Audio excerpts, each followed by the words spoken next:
Bonjour à tous, bienvenue sur Actu Matin. Ce matin, nous allons parler à nouveau de cette actualité qui occupe justement le devant à des informations depuis une semaine maintenant. Il s'agit du coup d'État manqué du 7 décembre 2025. Les arrestations s'enchaînent à Cotonou en attendant donc de voir clair dans l'histoire. À Cotonou notamment et surtout sur ce plateau, nous allons parler de cette série d'arrestations et aurons à analyser un peu, je dois dire, les éléments qui doivent concourir à éviter un raidissement politique. C'est les élections qui s'approchent. Le commentaire de Franck Carnot va planter le décor. Nous sommes lundi et vous connaissez les rubriques traditionnelles du lundi sur Actu Matin. Nous avons un résumé de l'actualité les 7 derniers jours au Bénin à vous proposer avec l'œuvre de Idriss Boukarim. Vous aurez la revue de presse tout à l'heure, mais on va commencer déjà avec la une des journaux.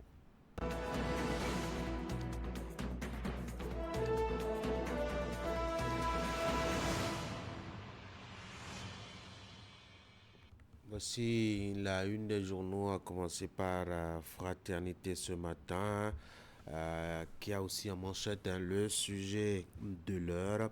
Suite aux événements du 7 décembre dernier, Zanaï et Chabi Yahi interpellés, le PS, le procureur spécial de la Criette, pour situer sur les niveaux d'implication et de complicité. Coup d'État déjoué du 7 décembre 2025, Conrad Baguidi et Savalou mobilisés contre la déstabilisation du Bénin au respect des principes de l'état de droit. Le mouvement Waro 2026 et sa diaspora militent pour la stabilité démocratique. À l'issue de 2 jours d'audience plénière, la révision de la Constitution a été validée. Vous avez l'éditorial signalé, c'est Carlos Soque vers un nouveau pacte social. Dynamisme Info, lendemain de la tentative de coup d'État au Bénin, auteur et complice présumé dans le viseur de la justice. Marche de soutien dans le pays après la tentative de coup d'État, que l'exhibition ne prenne pas le dessus sur les défis sérieux. L'événement précis, enquête suite au coup d'État déjoué, Zanaï et Chabi Yahi interpellés, mandat d'arrêt contre Kami Seba et Korogoné. Vive contestation des partis, les démocrates et restaurer l'espoir. Nos forces avaient déjà neutralisé les putschistes à 99%. Se réjouit Rachidi Badabassi. Le potentiel pour continuer, coup d'État manqué du 7 décembre à Cotonou, Chabi Yahi interpellé puis placé en garde à vue.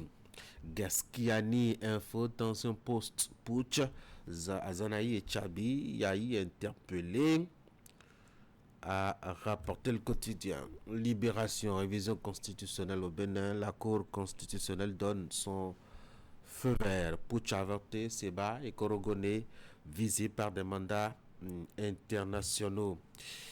Le journal Le Matin, révision constitutionnelle au Bénin, la Cour tranche et valide la loi numéro 2025-20 révisée.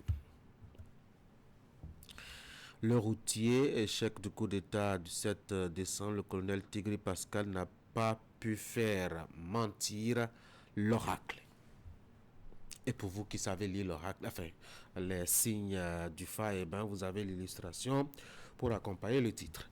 Le quotidien Le Meilleur, élection législative et communale de janvier 2026, la HAC trace la ligne, assure pour une campagne médiatique respectueuse des règles démocratiques.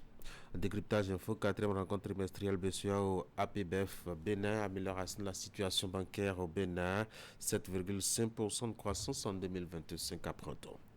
Le quotidien La Boussole, après le putsch manqué du 7 décembre, la Criette déclenche une vaste offensive judiciaire. Nous informe donc le quotidien qui apprend par ailleurs que au sujet de la loi numéro 2025-20 portant révision de la Constitution, la Cour constitutionnelle a validé la réforme. L'événement précis est déjà passé. Visa Info, licenciement massif en vue dans un média de service public, psychose générale à la SRTB. nous apprend donc le journal Double Choc pour les travailleurs éprouvés déjà par le putsch manqué. Dabarou, septentrion, après le coup d'état déjoué à Cotonou, des marches populaires organisées pour soutenir Talon et les institutions. Voici l'informateur ce matin, interpellation de figures politiques après le coup d'état manqué du 7 décembre 2025, Yahi Chabi et Azanaï. Pourquoi? Le Soleil Bénin Info, la Cour constitutionnelle valide la révision de la Constitution, un tournant historique d'après le quotidien. Voici palmarès, toujours au sujet de la même actualité. Décision DCC 20-25-293 du 12 décembre 2025. La Cour valide la loi portant révision de la Constitution. Voici le télégramme à présent. Révision de la Constitution au Bénin. La Cour constitutionnelle a validé le test. Le journal vous propose à lire l'intégralité du document validé. Le confrère de la matinée sport béninois, ceux qui ont marqué l'année 2025 dans les colonnes du quotidien. Cour constitutionnelle du Bénin, Dorothée Sosa valide la révision du 15 novembre 2025. Et maintenant, la deuxième lecture de fraternité pour boucler la boucle. Azanaï et Chabi interpellés, c'est suite aux événements du 7 décembre dernier, nous apprend fraternité. Qui pense que le procureur spécial de la Criette est la personne la mieux placée, en tout cas pour nous situer sur les niveaux d'implication et de complicité des uns et des autres. Coup d'état déjoué du 7 décembre 2025. Il n'y a que Conrad Gbagidi et Savalou se sont mobilisés contre la déstabilisation du Bénin. Respect des principes de l'état de droit, le mouvement Waro 2026 et sa diaspora milite pour la stabilité démocratique. À l'issue de 2 jours d'audience plénière, Fraternité a appris que la révision de la Constitution a été validée par les 7 sages au Bénin. Et puis, pour finir, l'éditorial signé à l'essai Carlos Oquet vers un nouveau pacte social. C'est une interrogation. Voilà donc ce qu'on peut retenir de la une des journaux ce matin. Je vous propose qu'on passe au bulletin d'information avec Florence Boussa. Florence, bonjour. Bonjour à vous, Tanguy. Bonjour à tous. Séance de prière à la mosquée centrale, la ville de Djougou. Le bastion de soutien au président Patrice Talon a élevé sa voix vers Allah pour implorer la paix et remercier le Très-Haut d'avoir préservé le Bénin de la tentative de coup d'état du 7 décembre 2025. La prière dirigée par Aladji Razak Samari a connu la participation de plusieurs autorités. Et puis la sensibilisation et la protection de l'environnement à Cotonou, l'initiative dénommée Marche des parcs nationaux vise à promouvoir la richesse et la préservation des aires protégées du Bénin. Florence Bossa vous promet quelques détails dans un instant. Voici le bulletin.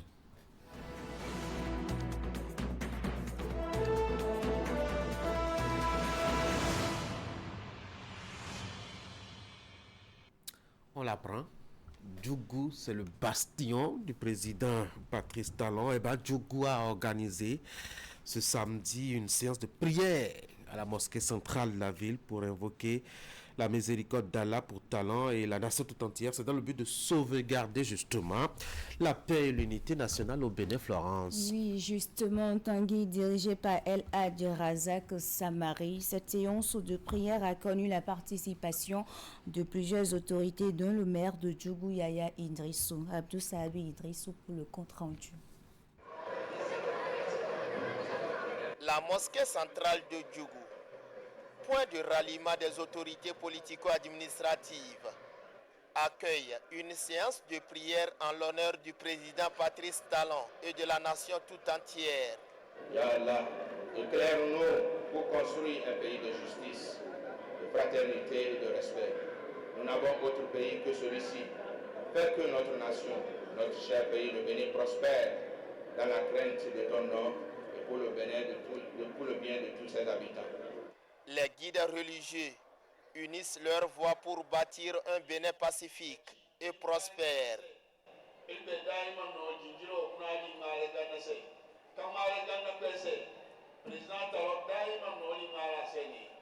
La lecture du Saint-Coran Les zikrs et les litanies ont été au menu de cette prière.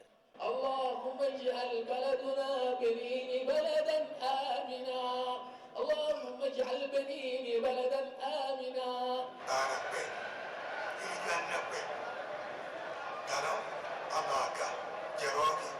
Cette prière fait suite à la tentative de coup d'État qui a été rapidement déjouée. Oh bon Dieu, nous te remercions ici dans cette mosquée de la grâce que tu nous as donnée dans ce pays. Et on est toujours en paix. Veille sur notre président de la République, M. Patrice Talon, sur son gouvernement. Cette initiative est une preuve de l'engagement des organisateurs en faveur de la promotion des valeurs du vivre ensemble et de la paix. Au nom de Sa Majesté Koda VI empêché, il m'a donné le privilège de vous transmettre ces félicitations que vous allez adresser aux plus hautes autorités. Le fait qu'on ait pu échapper à un genre d'apocalypse, disons, parce que si ça avait marché, n'eût été peut-être la vigilance, on aurait enregistré beaucoup de morts. Aujourd'hui, ce seraient les pleurs.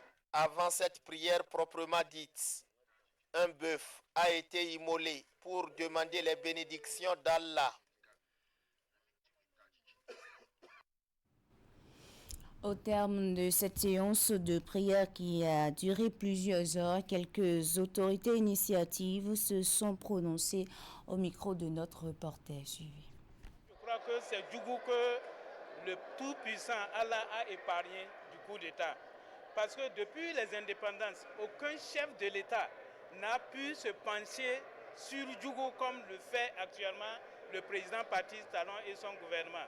Donc il est normal que, avec ce qui s'est passé, avec ces brebis galeuses qui ont voulu mettre frein à notre démocratie, qu'on puisse initier une prière, implorer le Tout-Puissant, le Seigneur de tous les cieux, pour qu'il puisse mettre fin à ça et que rien de cela ne se passe encore. On est en train de prier le Seigneur pour qu'il puisse laisser le président Patrice Talon en bon état et son gouvernement. Je n'oublie pas le président Abdoulaye Biao-Tchane aussi, qui est un fils de Djougou et qui est aux côtés du président Patrice Talon. Le coup d'État, ce n'est pas bon pour la nation et encore pour la commune de Djougou. Parce qu'avec tout ce qui se passe sur le terrain, vraiment, c'est Djougou qui était en train de bénéficier. Si ça là avait marché, vraiment, on était des perdants dans tout ça là. Et nous souhaitons que ça là n'arrive jamais, que Dieu protège notre président Patrice Talon et son gouvernement.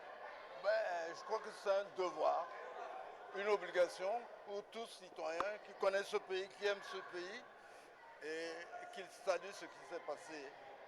Parce que bon, on a failli passer dans le décor et vraiment Dieu nous a soutenus. Vraiment, on ne peut que l'exprimer à travers les prières telles que ça s'est passé là. C'est ce qui vient de plus profond de nos cœurs. Et dire au président Patrice Talon, nous sommes avec lui de tout cœur. Que Dieu nous préserve. Pour un natif de la commune de Djougou, la commune de Djougou qui est qualifiée de ville sainte, qui est qualifiée de la petite Mecque, si je ne vais pas abuser, et n'a rien à offrir à ce pays que la spiritualité, que de prendre le pays et de mettre dans les mains de Allah subhanahu wa ta'ala.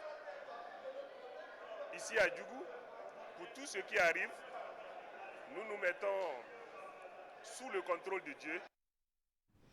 À la mosquée centrale d'Aïdjedou à Cotonou aussi, les fidèles musulmans se sont réunis pour porter un message de soutien au chef de l'État et implorer la paix sur la nation. Reportage. Moi, je crois que c'est Djougou que le Tout-Puissant Allah a épargné du coup d'État.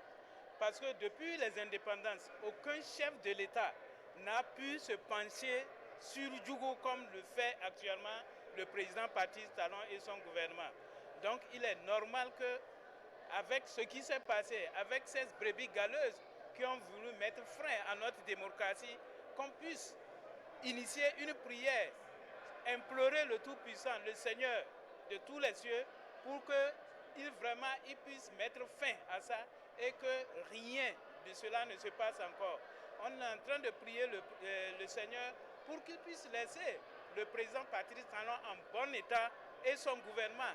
Je n'oublie pas le président Abdoulaye Biao-Tchane aussi, qui est un fils de Djougou et qui est aux côtés du président Patrice Talon. Le coup d'État, ce n'est pas bon pour la nation et encore pour la commune de Djougou. Parce qu'avec tout ce qui se passe sur le terrain, vraiment, c'est Djougou qui était en train de bénéficier. Si ça là avait marché, vraiment, on était des perdants dans tout ça là. Et nous souhaitons que ça là n'arrive jamais, que Dieu protège notre président Patrice Talon et son gouvernement. Je crois que c'est un devoir, une obligation pour tous citoyens qui connaissent ce pays, qui aiment ce pays et qu'ils saluent ce qui s'est passé. Parce que bon, on a failli passer dans le décor et vraiment Dieu nous a soutenus. Vraiment, on ne peut que l'exprimer à travers les prières telles que ça s'est passé là. C'est ce qui vient de plus profond de nos cœurs. Et dire au président Patrice Talon, nous sommes avec lui de tout cœur. Que Dieu nous préserve. Pour un natif de la commune de Djougou, la commune de Djougou qui est qualifiée de ville sainte, qui est qualifiée de la petite Mecque, si je ne vais pas abuser, et n'a rien à offrir à ce pays que la spiritualité, que de prendre le pays et de mettre dans les mains de Allah subhanahu wa ta'ala.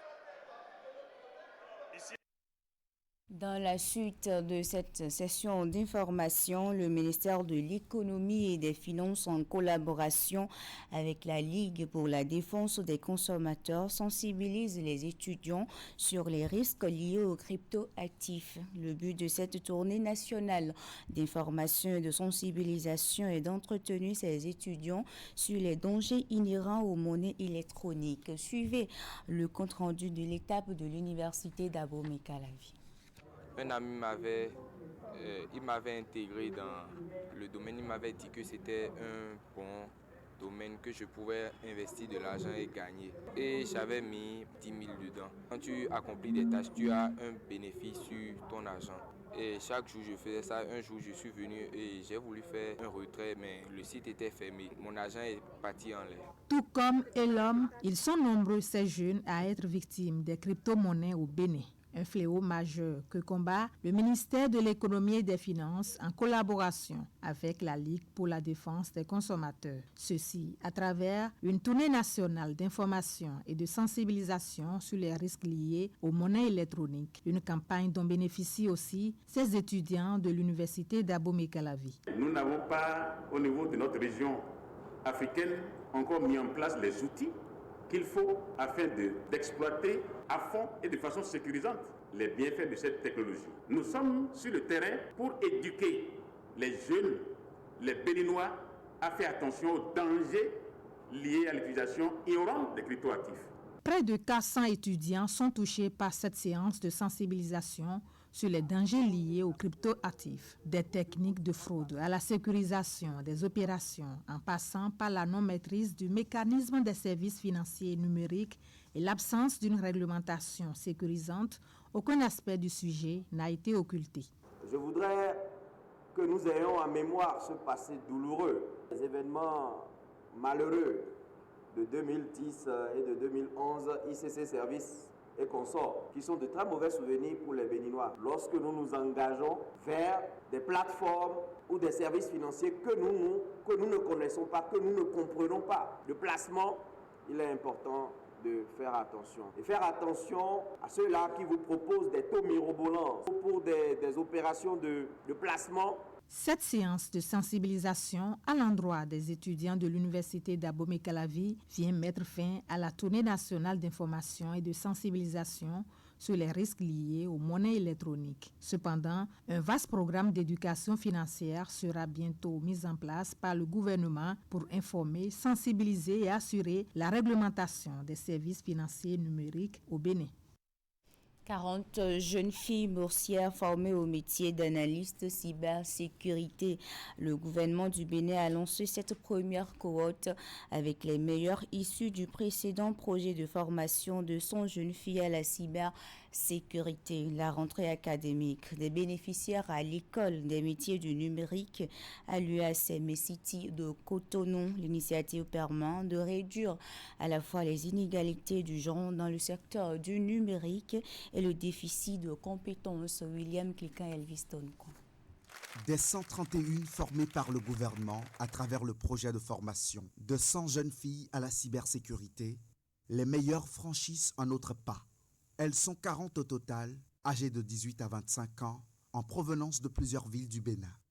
Avec leur niveau d'études minimum équivalent au baccalauréat, ces boursières vont acquérir des compétences de premier plan en stratification, protection des menaces cybernétiques grâce à une formation de cycle court. Nous avons au niveau de la CIN travaillé pendant plusieurs mois à trouver la meilleure mouture possible pour une telle formation sans qu'elle ne soit trop théorique, sans qu'elle ne soit trop pointue et prenne trop de temps, mais qu'elle ait en même temps un côté opérationnel et assez large, autant sur les aspects technico-techniques que sur les aspects réglementation, etc. Le secteur de la cybersécurité connaît une croissance rapide et les entreprises, qu'elles soient publiques, privées, locales ou internationales, ont besoin de talents capables de protéger leur système, leurs données et leurs infrastructures. De leurs diverses formations de base, autres que le numérique, les bénéficiaires ont le pied à l'étrier. Elles vont être introduites à la cybersécurité et suivre plusieurs autres modules, réseautique et sécurité, cyberattaque et défense en entreprise, réponse aux incidents. À ces notions principales vont s'ajouter des curricula comme le droit du numérique, l'entrepreneuriat numérique et bien d'autres grâce aux partenaires. Il y a eu beaucoup de candidates. Il y a près de 1700 jeunes filles qui ont candidaté à ce programme. On en a 40 maintenant, donc vraiment félicitations à vous, mesdames et mesdemoiselles. En vous engageant dans cette voie, vous incarnez la promesse d'un Bénin où l'excellence technologique se conjugue au féminin. Grâce à la pédagogie active mise en œuvre par notre école, le parcours qui vous attend sera exigeant mais exaltant.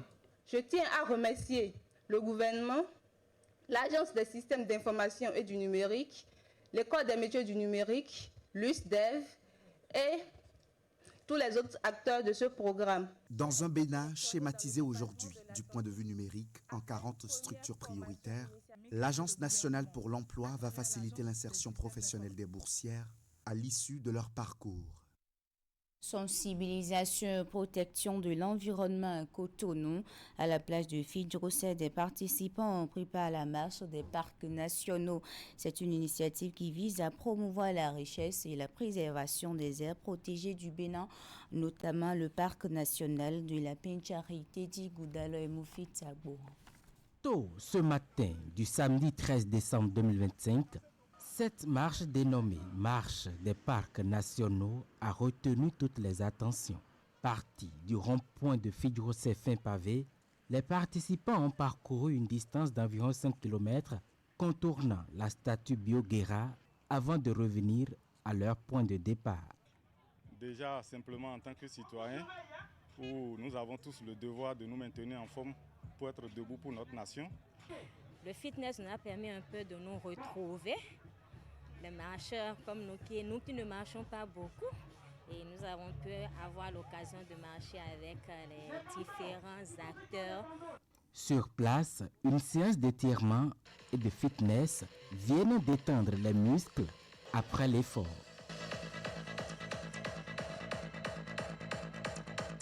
Cette mobilisation sportive et citoyenne s'inscrit dans un contexte bien précis.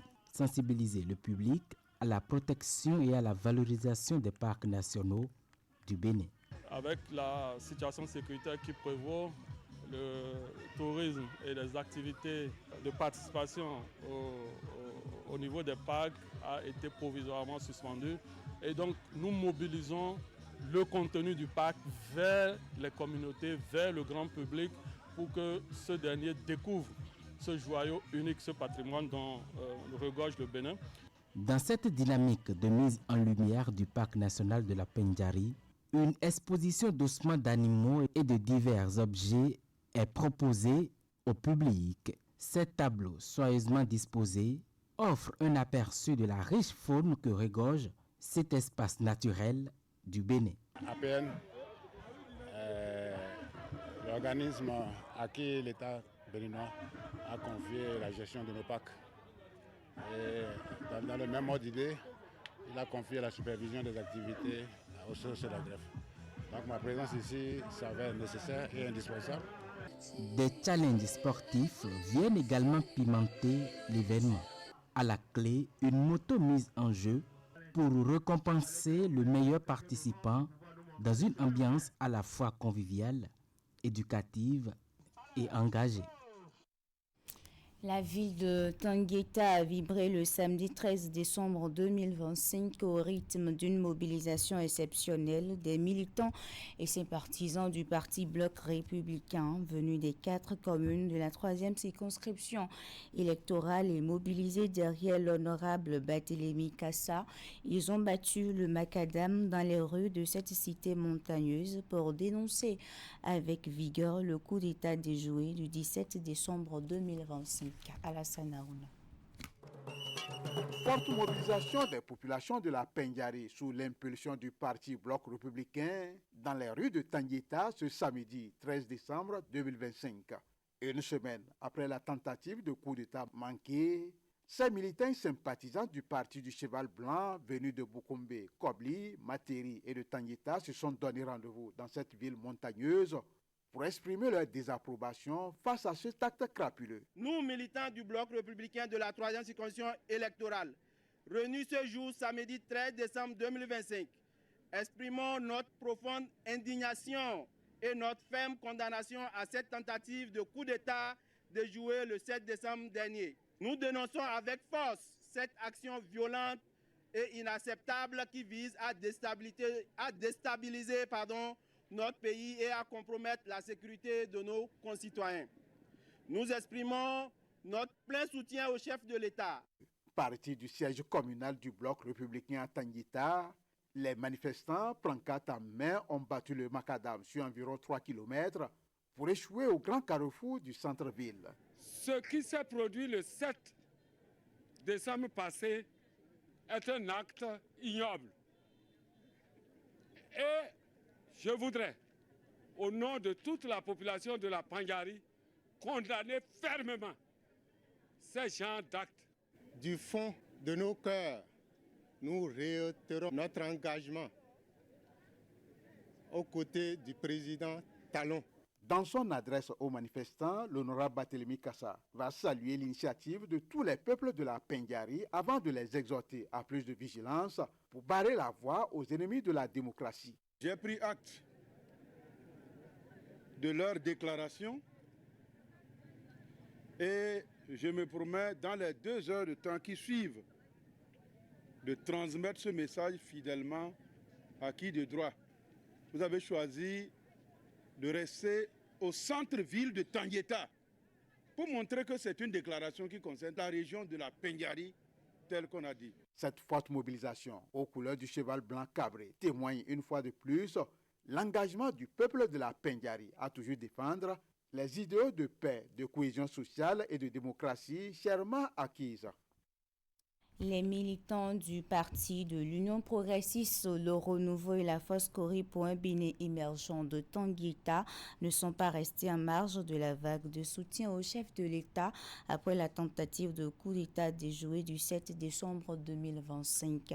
À travers une rencontre tenue le samedi 13 décembre 2025, ils ont exprimé leur désapprobation face à la tentative de prise de pouvoir par la force du dimanche 7 décembre 2025. Dans une déclaration lue par le maire de Tangueta, ils apportent leur soutien au chef de l'État ainsi qu'aux forces de défense et de sécurité qui ont vaillamment défendu la République. Alassane Harouna.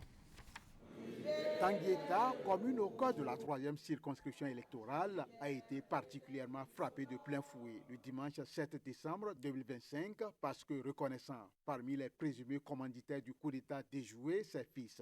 Très indignés par cet acte ignoble, les militants des partis Union Progressiste Le Renouveau et les forces Cori pour un Bénin émergent se sont mobilisés pour condamner avec fermeté cette forfaiture, ceci à travers une déclaration commune lue par le maire de la ville. Suite à la tentative de coup d'État déjouée par nos forces de défense et de sécurité dans la matinée du dimanche 7 décembre 2025, nous, membres des partis politiques Union Progressive Le Renouveau, IPR, et Force Cori pour un Bénin émergent FCBE de la commune de Tangueta, réunis ce jour, samedi 13 décembre 2025, exprimons solennellement notre indignation profonde et notre ferme condamnation de cette velléité absurde de remise en cause du sérieux processus de renaissance et de développement de notre cher pays.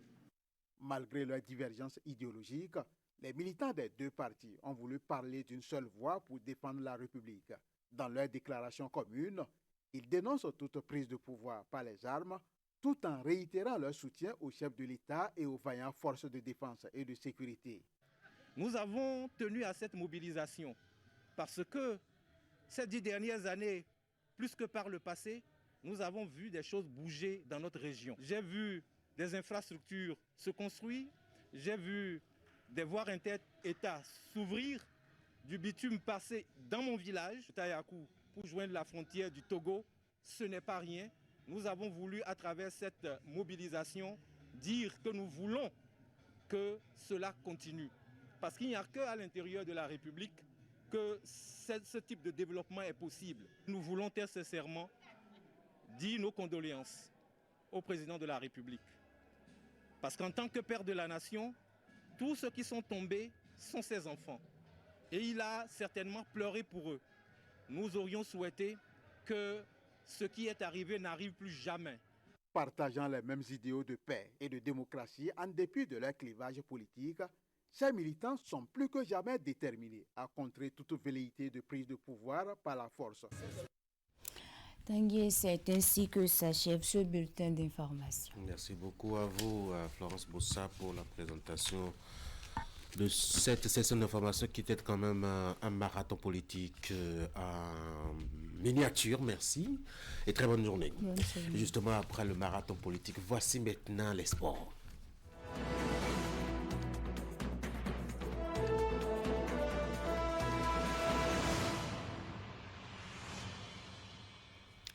Et la grande messe continentale qui s'annonce, on va commencer à se frotter les mains. Candide, bonjour. Bonjour. Le football va prendre toute sa place dans quelques jours, et notamment dans moins d'une semaine. Le coup d'envoi, en tout cas, est annoncé pour dimanche prochain. Et en attendant, les Guépards qui continuent leur préparation. Entrée en regroupement en fin de semaine écoulée, Tanguy, la sélection nationale du Bénin intensifie ses préparatifs en prélude à cette 35e édition de la Coupe d'Afrique des Nations qui va se dérouler au Royaume chérifien. Tout se déroule à Ben Slimane au Maroc pour la tanière des Guépards du Bénin qui, pour ce regroupement, sera composé de 28 joueurs convoqués par des nôtres pour le stage de préparation en prélude à la compétition. Au poste de gardien de but, Sartuna Lagbe, Marcel Dondinou et Serge Obassa sont dans le lourd. Au poste de défenseur, Charlemagne Azon Itode qui fait sa première avec la sélection senior. Bien entendu, Samadou Atidikou,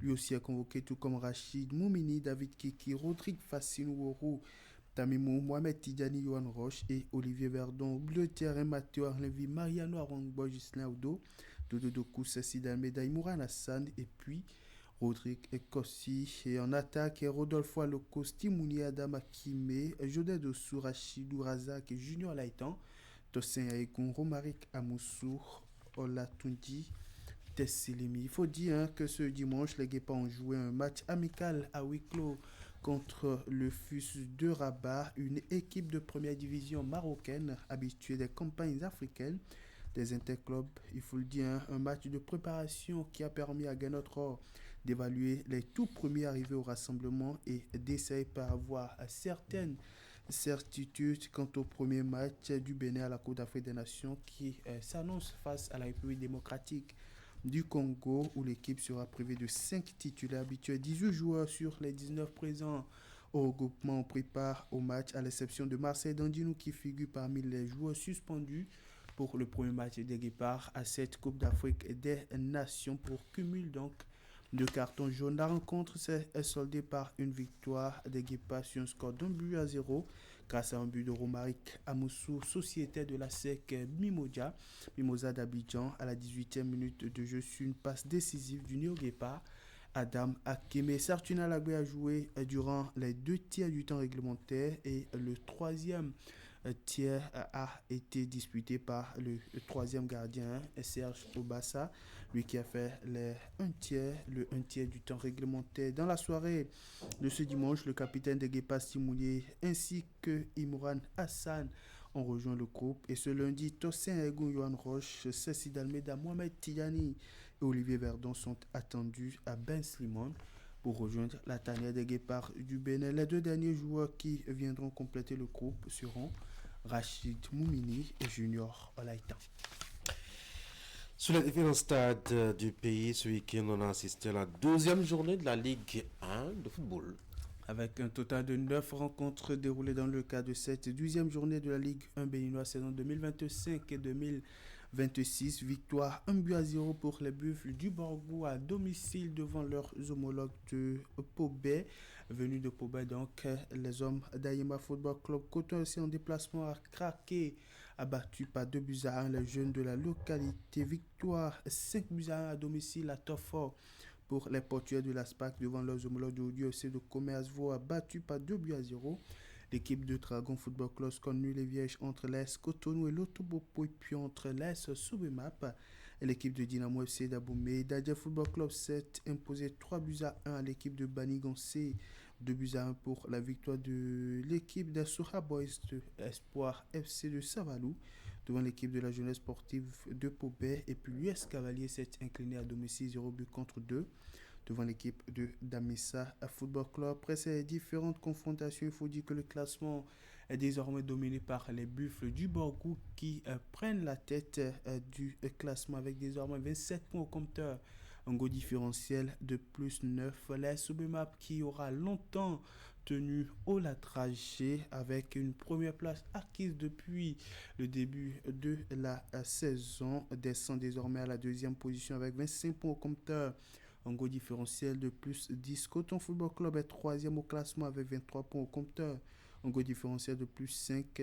L'ASPAC se refait une place dans le top 5 avec désormais 20 points au compteur, un goal différentiel de plus 9. Damissa est 5e au classement avec 20 points également au compteur. Dynamo FC d'Aboumé est 6e au classement avec également 20 points au compteur. L'Autopopo vient en 7e position avec un total de 18 points au compteur. Même point au compteur pour l'équipe de l'AS Cotonou, et Dragon boucle le top 9 au classement avec 15 points au compteur et un goal différentiel de -3. Au niveau de l'antichambre, pour ainsi parler de la Ligue 2 béninoise, on a assisté à la 10e journée de compétition ce week-end avec un total de 9 rencontres déroulées. L'AS Police et l'équipe de Boa-FC ont partagé les points au bout d'un score nul d'un but partout. Victoire 2-0 à domicile pour BKFC devant l'équipe de l'AS Elite Sport. Victoire en déplacement pour l'équipe d'Avron Communist Sport devant son homologue de Diafa Football Club. Score nul et vierge entre Ponter et l'équipe de Adidja Football Club. 2-1 pour la victoire de Sitatunga devant l'équipe des Requins de l'Atlantique. Même score pour la victoire du Real Sport de Parakou devant l'équipe de Abeille Football Club. Score nul et vierge entre Aziza Football Club et l'AS Tarkouna. Victoire 2-0 pour Dynamo de Parakou devant Dynamique FC de Djougou. Même score pour la victoire de la jeunesse athlétique de Kétou devant Énergie FC de Dogbo. Au classement, Beke règne toujours avec 24 points au compteur désormais, en goal différentiel de plus 12. Diafa Football Club se contente de la 2e position avec un total de 21 points au compteur, un goal différentiel de plus 8. Sitatunga est 3e au classement avec 17 points au compteur, un goal différentiel de plus 1. 16 points au compteur pour Aziza Football Club qui vient en 4e position. Real Sport de Parakou est 5e au classement, Abeille 6e, l'AS Police est 7e, Boa FC 8e, et puis avant Kwame Sport vient boucler le top 9 au classement avec 13 points au compteur, Tanguy et un goal différentiel de plus 1. On va parler des femmes. Ouais. Au niveau des dames, la 4e journée du championnat national de football de première division a eu lieu ce week-end. Avec un total de 9 rencontres, dont 5 au niveau de la poule A. Victoire 5-4 pour l'équipe de Tombo FC d'Adjara. Devant son homologue de l'AS Cotonou, Asaba Football Academy a battu par 2-0. À domicile, Nadia Football Club, même score pour la victoire de l'AS UMSA en déplacement sur le terrain de Cefo. Score nul et vierge entre Ainovi Football Club et Espoir FC de Cotonou. Plus dynamique, FC Dabon et Calavi à domicile s'est imposé 2-0 à l'équipe de Sam Nelly Football Club. Une victoire qui permet aux filles d'Abon et Calavi de rester reines au classement avec un total de 12 points au compteur désormais, et surtout un sans faute, 4 victoires, 4 sorties pour les filles de Dynamique FC d'Abon et Calavi qui dominent le classement devant l'équipe de Ainovi Football Club qui vient en deuxième position avec 8 points au compteur, un goal différentiel de plus 3. Tambo FC d'Adjara vient en troisième position avec 7 points au compteur, un goal différentiel de plus 4, 7 points également au compteur pour SOC de Cotonou qui vient en quatrième position. La S Cotonou est 5e au classement, la S UMSA 6e, Nadia Football Club 7e, Samdeli 8e, avant-dernière place pour Asaba Football Academy. Et puis Cefos garde la lanterne rouge avec 1 point au compteur. Après 4 différents matchs disputés dans la poule B, on a assisté à 4 matchs ce week-end dans le cadre de cette 4e journée de la première division féminine saison 2025-2026. Elite AC de Paracourt est venu à bout du promu AS Basson 3-2. Victoire en déplacement à Bomé pour l'AS JFA 1-0 devant l'équipe de Léopard. Omnisport AS Gamia a battu à domicile 4-0 l'équipe de Fall FC de Boycon, et puis Vigueur FC de Lokosa s'est imposé 1-0 à l'équipe de l'AS Lyon de Banter. La poule B, dans ce classement au niveau de la poule B, on retrouve l'équipe de Elite AC de Paracourt en tête avec 12 points au compteur, un goal différentiel de plus 6, 9 points au compteur pour l'équipe de l'AS JFA qui le Dauphine au classement, et puis l'AS Gamia de Bemerake vient en troisième position avec 7 points au compteur, un goal différentiel de plus 6. L'AS Basson est 4e, Vigueur C de Lokosa 5e, l'AS Lyon de Banté 6e, Léopard Omnisport Tabomé 7e, et puis l'équipe de Fall FC de Boycon est bon dernier au classement avec 1 point au compteur, un goal différentiel de moins 9. On va parler d'autre chose maintenant. La deuxième édition des Jeux universitaires du Bénin qui s'est clôturée samedi à Savalou. Une édition repensée avec l'excellence et l'inclusion sportive sociale au cœur d'une semaine de compétition relevée à Savalou. Les JUB 2025 ont tenu toutes leurs promesses avec la célébration du talent universitaire dans plusieurs disciplines sportives et environ près de 2000 étudiants athlètes participant au football flash UPSA du Le Kral dans les 2 catégories. Chez les dames, l'équipe de Paracourt domine les débats face à celle de FLAC de l'université d'Abomey Calavi. Pourtant menée dès le premier quart d'heure de jeu, les Paracoises ont progressivement pris le contrôle du jeu en renversant la rencontre pour s'imposer au score final de 4-2. Chez les messieurs, il a fallu aller à la séance des tirs au but pour voir le vainqueur entre la Fâche de l'université d'Abomey-Calavi et la Flash de l'université de Paracourt, puisque les deux équipes se sont quittées en de bons amis au bout d'un score nul et vierge au terme des 90 minutes réglementaires plus réalistes et plus sereines. La Flash de l'université de Paracourt s'est imposée à la séance des tirs au but, 4 tirs réussis contre 3. C'est là ainsi un doublé historique qui lui permet de sortir grande vainqueur de cette 12e édition des Jeux universitaires du Bénin au niveau du football. Au basketball, le SST de Lokosa conserve ses titres en dames comme en hommes au thème des finales de haute lutte qui ont offert un spectacle de très haut niveau, un coup double qui lui permet de dominer les débats au niveau de la discipline de la balle orange. La finale féminine a vu les dames de l'USST de Lokosa s'imposer au bout du suspense à leurs homologues de la HECM de Cotonou avec un score étriqué de 36-35. Pour ce qui concerne la finale masculine, le scénario a été presque identique entre la Fâche de l'UAC et l'USST de Lokosa qui s'impose finalement avec un score de 53-52. Au handball, de nouvelles reines montent Sur le podium, les filles dames de l'SKE de Calavi ont brillamment décroché le Graal face à leurs homologues de la formation. Les cours au nom de Parakou avec un large succès 29-18 au coup de sifflet final chez les hommes. SKE de Cotonou, tenante du titre, a réussi à faire respecter la hiérarchie en s'offrant une victoire maîtrisée 25-15 en finale face à l'équipe de l'SKE. Un succès qui permet à USAE de conserver sa couronne au niveau des messieurs. Volleyball à présent chez les hommes. Les volleyeurs de la Flash de l'Université de Parakou ont confirmé leur suprématie face à l'équipe surprise de la compétition, l'IUMA d'Aboumé. Les hommes de Parakou se sont imposés avec maîtrise sur un score de 3-7 à 1. Pendant ce temps, Flash UP s'impose comme la référence du volleyball universitaire en remportant le titre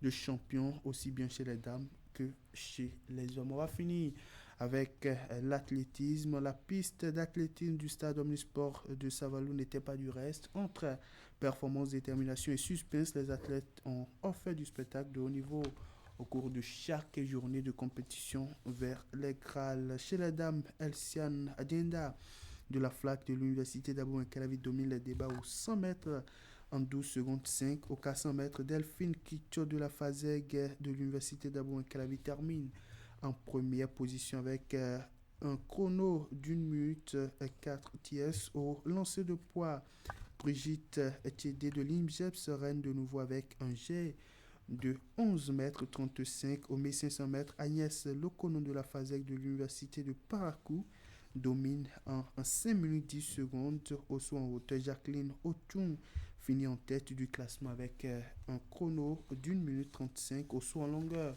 Oumou Boukari de la FLAC de l'Université d'Abou-Calavi finit leader avec un saut de 5 mètres 14. Chez les messieurs, Mariano Adiagbodjou de la FACH de l'Université d'Abou-Calavi remporte les 100 mètres en 10 secondes 9. Première place au 400 mètres pour Jules Waïga de l'ESAE de Cotonou en 4,49 secondes 7. En saut en hauteur, Mariano Adiagbodjou de la FACH de l'Université d'Abou-Calavi termine sur la plus haute marche du podium avec un saut d'1 minute 90. Au 1500 mètres, Souleymane Ouourou de la FACH de l'Université d'Abou-Calavi règne en 4 minutes 10 devant Darius Koueti et Julien Roué Déton. Au saut en longueur pour finir, c'est Aldo Mariano Adiagbodjou de la FACH de l'Université d'Abou-Calavi qui bat ses concurrents en 6 minutes 96. Puis au lancer de poids, Dieudonné Meromé du centre universitaire d'Adiara termine premier au classement avec un G de 11 mètres 32. Allez Tanguy, ça sera tout pour les sports ce matin. N'oubliez pas, à partir de 21h, le grand rendez-vous de l'actualité sportive sur Canal 3 Bénin avec en vedette ce soir, il faut le dire, la dernière ligne droite des Guépards du Bénin pour la prochaine baisse du football continental, la 35e édition qui s'annonce et qui avance à grands pas. Le coup d'envoi sera donné dimanche prochain à partir de 21h entre les Lions de l'Atlas du Maroc et les Comoriens. Mais avant, il faut le dire, les Guépards du Bénin continuent d'intensifier leurs préparatifs. Hier dimanche, ils ont disputé un match de préparation. On reviendra sur ce match ce soir sur le plateau de Canal Sport et se projeter sur les défis qui attendent les Guépards du Bénin, des Guépards qui arrivent à Rabat sans quelques griffes, mais des défis à relever. On reviendra sur tout ceci et puis on aura en direct depuis le Maroc Ben Slimane, pour être plus précis, le portier qui sera probablement dans les buts pour le premier match des Guépards du Bénin face au Léopard de la République démocratique du Congo. Il s'agit de Sartuna Lagbé qui va partager avec nous déjà sa première expérience à la Coupe d'Afrique des Nations en 2019 et revenir sur les coulisses de sa préparation, lui qui s'apprête à faire sa deuxième expérience à une phase finale de la Coupe d'Afrique des Nations. Il va partager avec nous les coulisses de la préparation, tout ce qui se vit dans la tanière des Guépards du Bénin depuis le début du stage de préparation pour cette édition de la Coupe d'Afrique des Nations. Au-delà du football, on va évoquer d'autres disciplines avec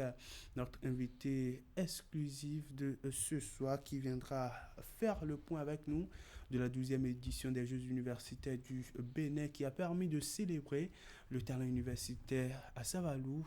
Depuis plusieurs jours déjà, la clôture a été effectuée samedi sur l'installation du stade de la ville. Une édition au cours de laquelle le talent universitaire était célébré, mais aussi l'inclusion sociale était au rendez-vous avec beaucoup d'autres initiatives. On fera le point de tout ceci au menu de Canal Sport ce soir à partir de 21h. Du bodybuilding sera aussi au rendez-vous avec le point de la performance des athlètes béninois il y a de cela quelques jours dans une compétition régionale. Ils seront sur le plateau de Canal Sport ce soir. Point de rendez-vous, c'est à partir de 21h. On sera donc bien calé pour vous suivre, Candide. Très bonne journée. Merci et pareil à vous.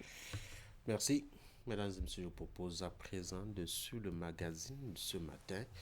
Juste après, vous aurez notamment le Bénin en 7 jours de Idriss Boukari et la pause avant que nous revenions pour le débat. Je rappelle que nous allons discuter un peu de la situation sociopolitique actuelle du Bénin au lendemain des malheureux événements du 7 décembre 2025. Qu'ils vous souviennent, un groupe de militaires a essayé de renverser l'ordre républicain et constitutionnel. Les forces de défense et de sécurité ont pu réagir à temps avec le soutien de quelques partenaires au-delà des frontières nationales. Mais alors, les arrestations ont commencé pour comprendre un peu les tenants et les aboutissants de l'affaire. En attendant donc de voir clair dans l'affaire de tentative manquée de coup d'État, on va discuter des moyens à mettre en œuvre pour ne pas ébranler la cohésion sociale et politique. Voici le magazine.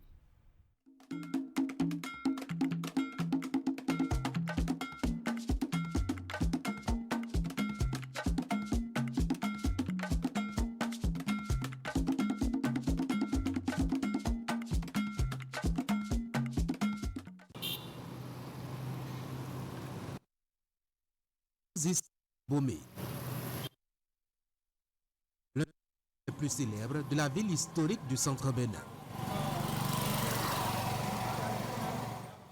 Un quartier rendu très populaire par une collectivité tout aussi célèbre qui s'y est établie depuis la nuit des temps. Il s'agit des Rontons plus grands.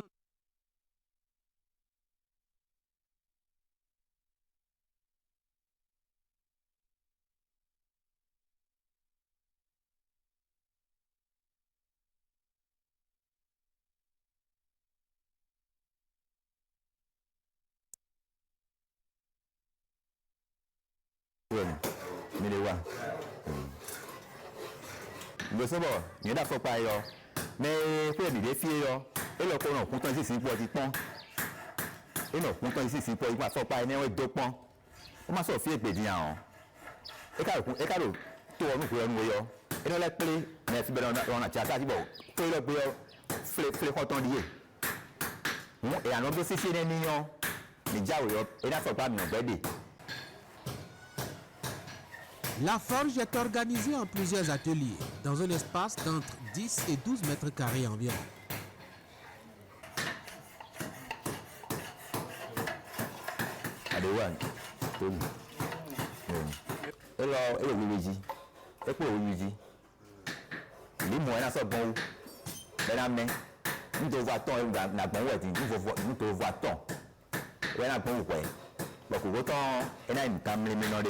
Maintenant c'est bon maintenant con tandi maintenant fa qui a dit et vous a haboué abu ton vous a ba fi et les naïs moi aider né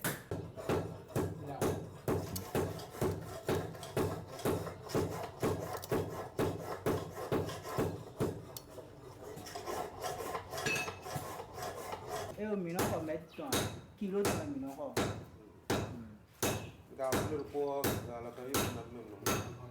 et dépend des n'ablois de si nous avons.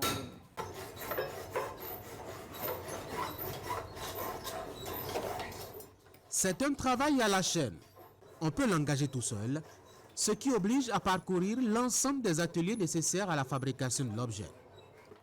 Parfois, On peut aussi s'entendre et faire le travail en équipe avec d'autres personnes avec qui on partage les charges et les bénéfices à la fin.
Le forgeron est au contact quotidien de la chaleur, puisqu'il doit travailler à redonner diverses formes aux métaux. Cela passe par une première étape de la formation du prototype de l'objet à fabriquer et du choix de la matière à utiliser.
Nika kula na blow ni no tibo ko no leko e mai sa blow na ten ya aka blow ko leko do yoso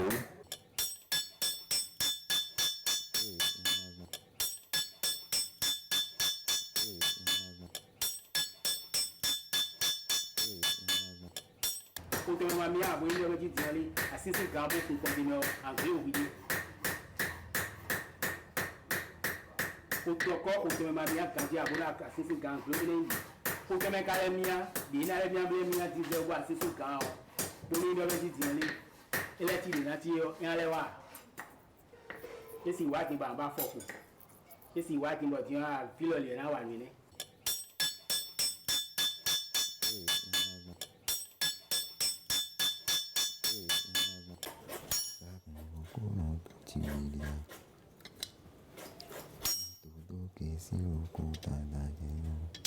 Tagboni to le ko nu sukota fi o société dako le de bebe kan ko ibele yo eyan ifire bonu mo kan lo tin bo mo lo tin yo aso anchi we o ina na ba da heka bu ti ade mo e te wa je ko hu ji yo wa je bi teji yo me le tiro ye je ya yi mo ko bonu asaru egbe ga me le so fi yan mama ka mi pe mi wa so na da yo mi na ita ba de kon ati ate gbegbe o bile gbegbe edele bo mi mo ide mi si o na wa ina da kweto.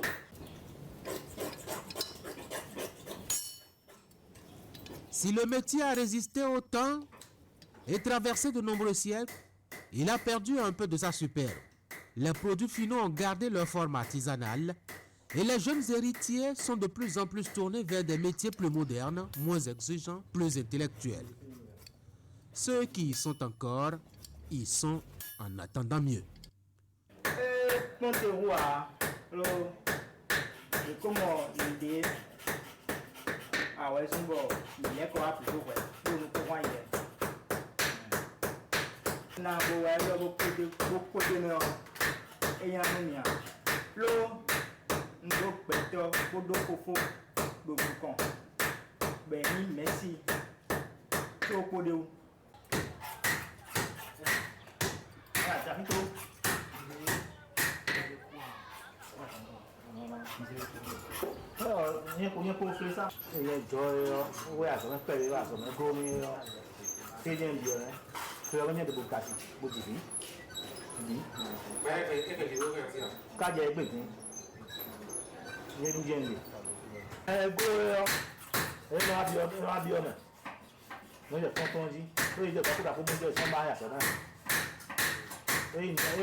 Si certains y sont encore attachés, c'est certainement parce que le métier représente une source importante de revenus, le plus souvent la principale. Mais c'est aussi pour sauvegarder un savoir-faire multiséculaire qui est la marque distinctive d'une collectivité dans une société fortement castée.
Devenue une collectivité de grands cadres et d'intellectuels, les Huntonji continuent malgré tout de travailler le fer, mais plus à l'échelle aussi élevée que par le passé.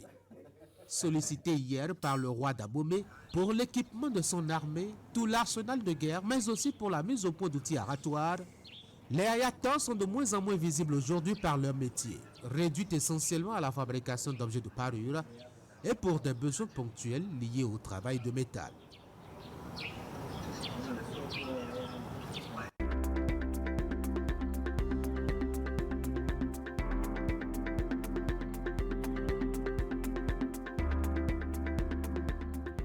Sur nos plateaux, les débats reposent sur le respect mutuel et la neutralité. Nous veillons à ce que les échanges restent axés sur les projets et les idées. Pas d'attaques personnelles et des discours de haine. Un média responsable, c'est un gage de confiance pour les citoyens. En période électorale, notre mission est d'informer avec rigueur, de veiller à un accès équitable à tous à l'espace médiatique et de garantir à chaque candidat une juste représentation. Un débat responsable, c'est la promesse d'élections apaisées. Le débat électoral doit pouvoir être une tribune d'idées. Faisons des débats sur les médias, un outil de paix, de transparence et de cohésion nationale. Notre rôle, c'est d'éclairer les électeurs avec professionnalisme et impartialité afin que chacun vote en toute conscience. Donner la parole à tous dans l'équité et la responsabilité, voilà le sens de notre engagement en période électorale.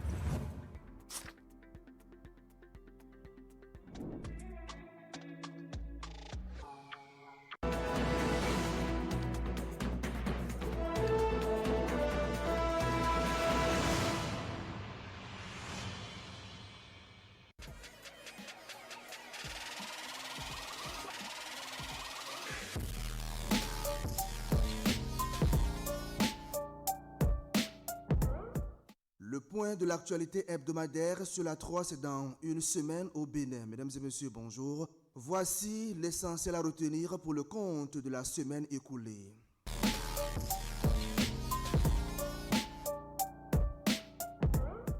La Haute Autorité de l'Audiovisuel et de la Communication a rendu public le mercredi 10 décembre 2025 deux grandes résolutions dans le cadre de la préparation des élections législatives et communales de janvier 2026. Il s'agit de la décision numéro 25-082 relative à la sélection des organes de presse devant prendre part à la campagne médiatique et la décision numéro 25-083 portant réglementation de la dite campagne. La lecture de ces actes a été faite lors d'une rencontre avec les représentants des partis politiques en course, lesquels ont procédé à l'occasion à la signature d'une charte de bonne conduite. Avant la lecture de ces décisions par le premier rapporteur de l'institution, le président Édouard Loko a réaffirmé la détermination de la HAC qu'il dirige à renforcer le sérieux et l'efficacité de la campagne médiatique. Il a par ailleurs rassuré que toutes les dispositions ont été prises pour garantir aux partis politiques une égalité de traitement sur les médias de service public et l'équité sur les médias privés. Le premier enregistrement aura lieu le vendredi 19 décembre dans les locaux de la SRTB. Chaque parti aura 1h30 d'occupation de studio. Les membres de la Haute Autorité de l'Audiovisuel et de la Communication ainsi que des présidents d'institutions de la République ont rendu un dernier hommage à l'ancien président de la HAC, Adam Bonitessi. C'est à travers une cérémonie solennelle organisée le lundi 8 décembre 2025 au siège de la HAC à Cotonou. L'objectif est d'honorer la mémoire de l'illustre disparu pour ses loyaux services rendus à la nation béninoise. Adam Bonitessi est décédé le 14 novembre 2025. Il a présidé la 5e mandature de la Haute Autorité de l'Audiovisuel et de la Communication. Ne rendons donc pas seulement hommage à un administrateur, ni même à un grand élu de la nation. Nous pleurons l'extinction d'une force tranquille, d'une sagesse qui nous était nécessaire. Le 9 décembre de chaque année, le monde entier célèbre la Journée internationale de lutte contre la corruption. Thème retenu pour cette année, s'unir avec la jeunesse contre la corruption, former l'intégrité de demain. Comme les années précédentes, cette édition a été marquée au Bénin par diverses activités. En prélude à la célébration de cette journée, le Haut-Commissaire à la prévention de la corruption a délivré lundi un message d'appel et d'exhortation. C'est un acte assez grave et aux conséquences inimaginables.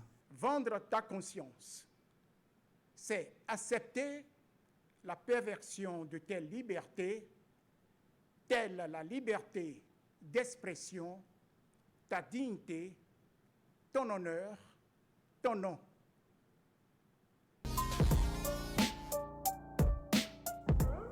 Le Fonds africain de garantie et de coopération économique a ouvert ses portes à une délégation du Parlement africain de l'Union africaine. Il s'agit des membres du Comité des affaires monétaires et financières.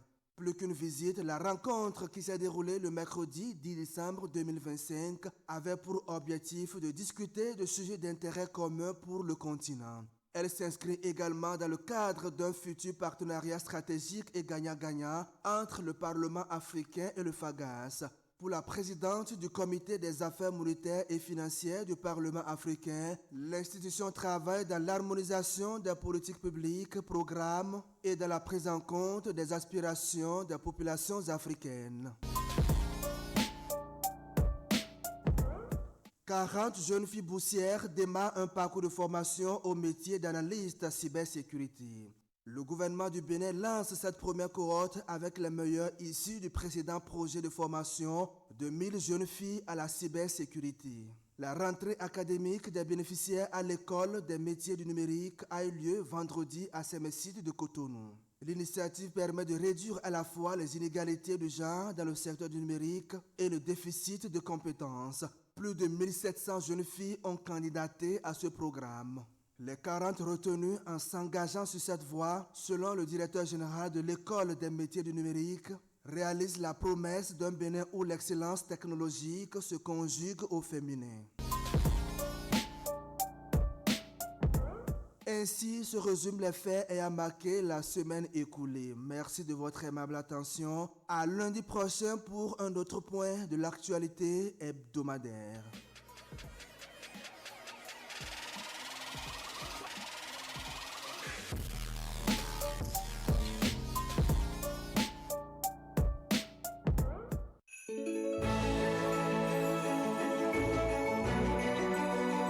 Les fêtes de fin d'année commencent déjà sur Canal 3 Bénin. Du 20 novembre 2025 au 20 janvier 2026, c'est l'opération 2 égale 3. Sur toute prestation, obtenez un bonus après 2 commandes.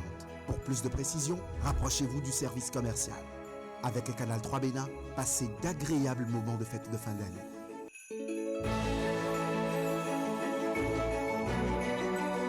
Les lignes haute tension alimentent nos foyers, mais elles peuvent devenir mortelles si leurs emprises sont occupées. Une emprise, c'est la zone réservée pour installer, entretenir et réparer les lignes électriques. Sa largeur dépend de la tension et du type de route. Libérer les emprises, c'est éviter les coupures, sécuriser les installations et protéger la population contre les accidents. Occupation illégale égale danger, électrocution, incendie, coupure massive. Avant toute activité près d'une ligne, demandez un permis, informez la SB2E et respectez les consignes de sécurité. Libérer les emprises, c'est protéger des vies et garantir l'électricité pour tous. Ensemble, faisons de la sécurité une priorité. La SB2E, des femmes et des hommes à votre service, 24 heures sur 24.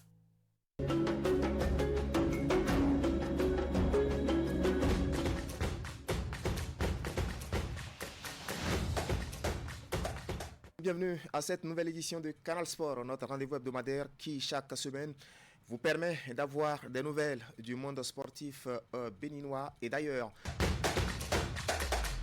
Matteo Arlenvi, vous le connaissez? Oui. Jouer loin de ses bases et se qualifier, ce n'est pas évident. Hein. Au départ, vous y croyez? Au départ, bien sûr qu'on veut jouer au Bénin tous les matchs, mais pour l'instant, on est à 6 matchs, 0 défaite en Côte d'Ivoire, mais bien évidemment, on préfère jouer les matchs à Cotonou et au Stade de l'Amitié ou au Stade de Charles de Gaulle. Candide Moueto, Candide, bonsoir. Merci, bonsoir Prosper et bonsoir à tous nos téléspectateurs. Oui. Dans le cadre de cette 12e journée de la Ligue professionnelle de football du Bénin, ils sont amenés leurs caméras sur les installations du stade synthétique de l'université d'Abomey-Calavi pour suivre cette affiche entre les Requins de l'Atlantique et les Adjaka Loulou de l'Est Cotonou. Suivez. Les Requins de l'Atlantique ont vécu une très belle soirée en assurant au sortir d'une victoire de prestige face à l'AS Cotonou, comptant pour la 12e journée de la Ligue Pro du Bénin. On va continuer par travailler et puis les matchs à venir, nous allons faire beaucoup plus pour remporter plus de matchs. Vraiment, je suis content et c'est la première fois que j'ai pu marquer aujourd'hui. Ça fait plaisir et avec l'équipe, on a eu les 3 points.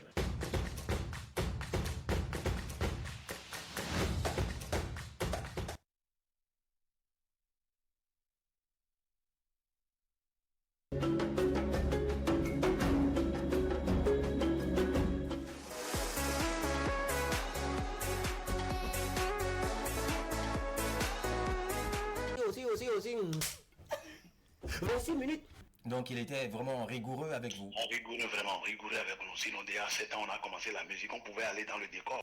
La pause ce matin, je lui ai déclaré encore ma flamme. La photographie, selon moi, c'est écrire la lumière. Wow. Communiquer. Communiquer. Communiquer. Betty est célibataire. Et surtout, me retrouver encore devant Aïcha Koné. Ouais. Après plus de 10 ans. J'ai vu un homme qui a été battu par sa femme. On a montré la photo, c'était horrible. Wow. Et je me suis dit, mais il attend quoi? Quel ONG s'occupe de ces cas-là?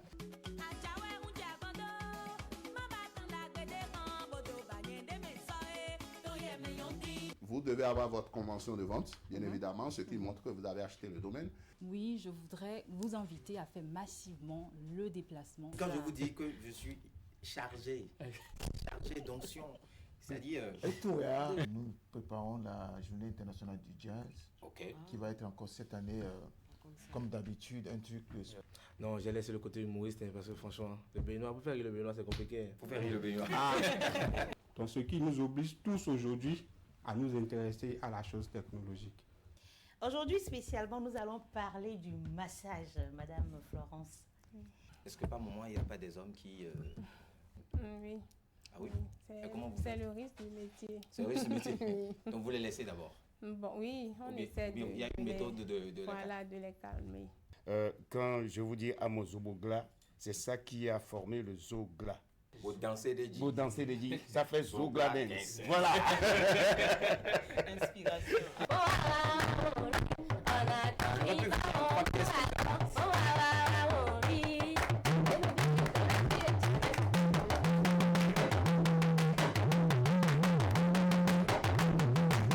On va checker la liste.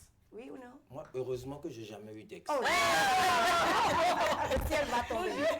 La ciel va tomber. Prends bien soin de moi, chérie, ne me néglige plus.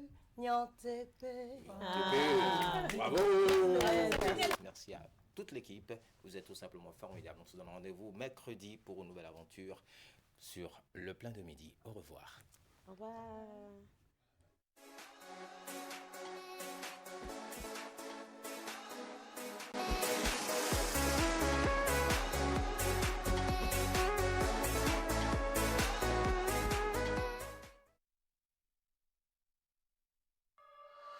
Chaque année, la SB2E subit des pertes énormes à cause du vandalisme. Plus de 600 millions de francs CFA dépensés entre 2020 et 2024 juste pour remplacer les matériels vandalisés. En 2023 seulement, plus de 200 millions de pertes. Derrière ces chiffres, il y a des réalités douloureuses. Des hôpitaux privés d'électricité, des quartiers entiers plongés dans l'insécurité, des familles et des commerces paralysés. Le vandalisme détruit des emplois et brise des vies. Le vandalisme n'éteint pas seulement la lumière, il nous coûte cher et met des vies en danger. Ensemble, protégeons nos installations électriques. La SP2E, des femmes et des hommes à votre service 24 heures sur 24.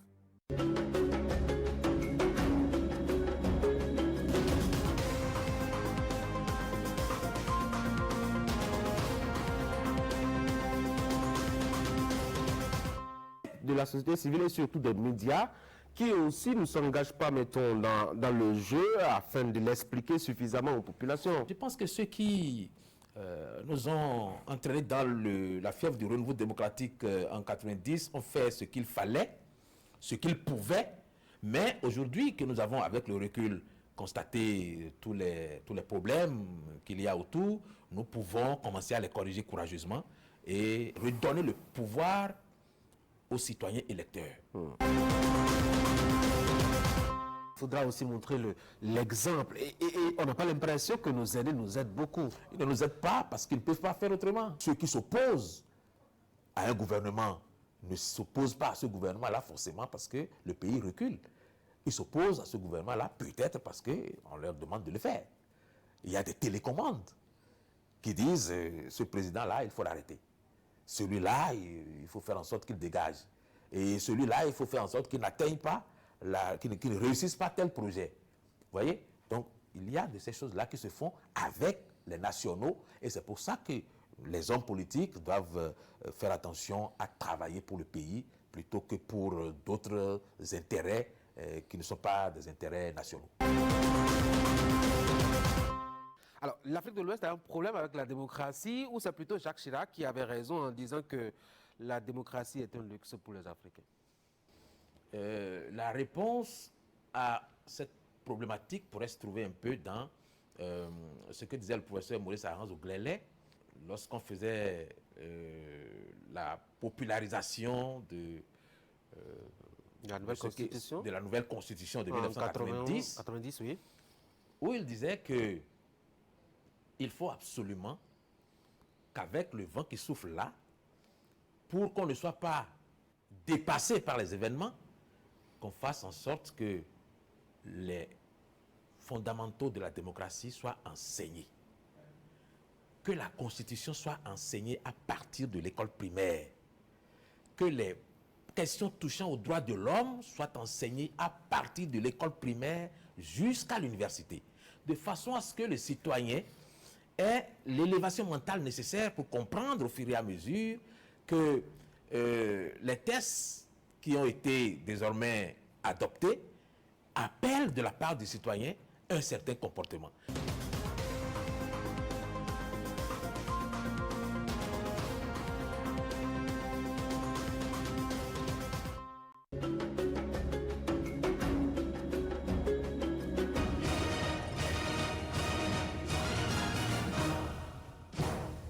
Face au miroir pour décrypter l'actualité liée aux faits de société. Un gros sujet à la une de nos échanges ce matin. Quel regard portez-vous sur la dot aujourd'hui? La dot en soi, normalement, c'est le mariage. S'il ne fait pas officiellement la grande dot, la femme ne bouge pas. C'est ça. Et le gars dit que, bon, si c'est ça, il faut choisir entre ta famille et moi. Il y a des hommes qui, après mariage, ils abandonnent tout, ils n'ont rien fait encore. Ça. Il y a beaucoup de couples qui sont là. Annuellement, ils n'offrent pas aucun plaisir à sa femme. Tu es un homme, tu n'arrives pas encore à satisfaire correctement ton épouse à la maison. Elle sait, elle se dit, bon, j'ai déjà des enfants ici, je me contente de ça. Et c'est en plus de ça, c'est ça qui sort pour aller prendre encore une femme dehors. Téléspectateurs, bonjour. Oui, bonjour le plateau. Alors, je dirais que la dot aujourd'hui, c'est vu comme autre chose. Ce n'est plus symbolique. Oui, je suis votre émission depuis Baricon. On vous est d'accord. Je vois que c'est très intéressant et j'ai voulu donner mon point de vue. Allons-y, ça nous fait plaisir aussi.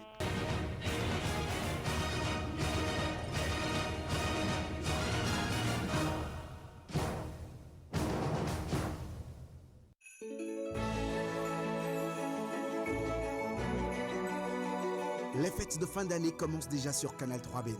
Du 20 novembre 2025 au 20 janvier 2026, c'est l'opération 2 égale 3. Sur toute prestation, obtenez un bonus après 2 commandes. Pour plus de précision, rapprochez-vous du service commercial. Avec le Canal 3 Bénin, passez d'agréables moments de fête de fin d'année.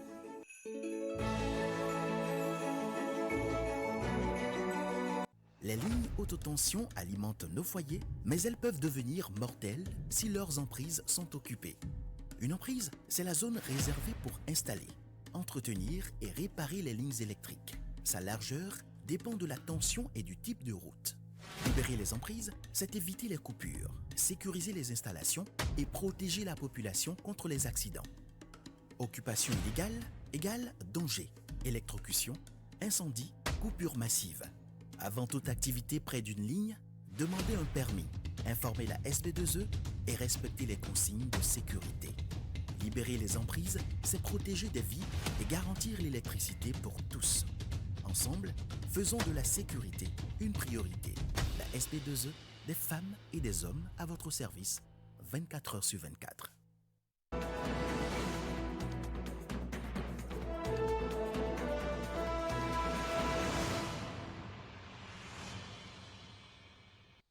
On revient sur ce plateau pour suivre le commentaire de Franck Arnaud. Franck, bonjour. Bonjour Tanguy. Une semaine après les événements qui ont secoué notre pays, les institutions ont fait bloc et l'ordre républicain est rétabli. Vous dites qu'au-delà de l'action répressive nécessaire, qu'il y a un message que cette gestion de crise doit envoyer aux citoyens.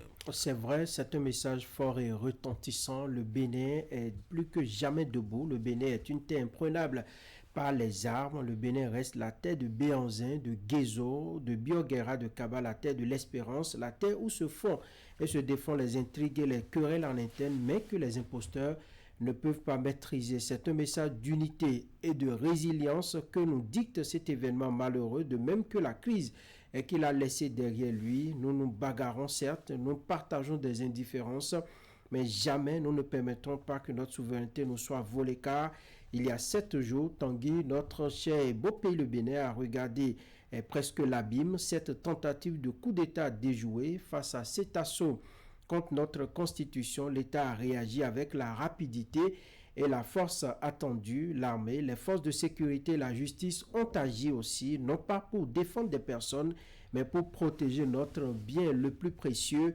la démocratie. L'ordre républicain a prévalu. C'est la preuve que nos institutions, bien qu'imparfaites, sont résilientes et qu'elles incarnent notre serment national. 7 jours après, beaucoup se demandent encore pourquoi cette violence. Les éléments de réponse ne sont pas à chercher loin.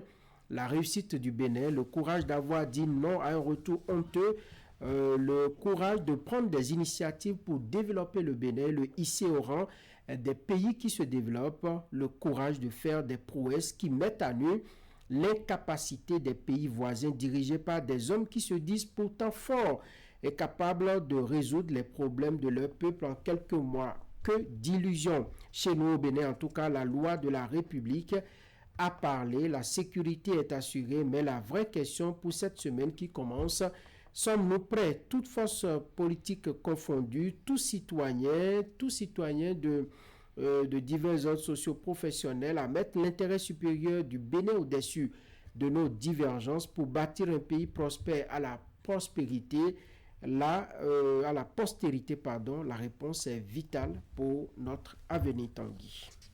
Mais en parallèle, la guerre de l'information bat son plein, c'est vous qui le dites. Les recrues des gens derrière ce coup déjoué ne désarment pas. Et nous observons toujours des tentatives de résistance en ligne, comme l'État et surtout... Comment l'État, et surtout le citoyen peut-il faire face à ces campagnes de désinformation et aux manipulateurs pour ne pas devenir malgré lui un complice de la division? C'est pas la vigilance, une veille citoyenne accrue. Le combat ne s'arrête pas aux frontières. Il se mène sur un champ de bataille plus insidieux, c'est-à-dire les réseaux sociaux. Aujourd'hui, ceux qui sont au service de puissances étrangères, notamment les employés de l'AES, en tout cas, font de sales boulots. Le sale boulot en ligne, l'objectif est de semer davantage le doute, de propager la haine, de monter les Béninois les uns contre les autres pour achever ce que les armes n'ont pas réussi à faire. Ils fabriquent des rumeurs, ils font des vidéos avec un air rassurant, ils travaillent à exacerber les divisions ethniques en manipulant les émotions. Mais le Bénin est un État souverain.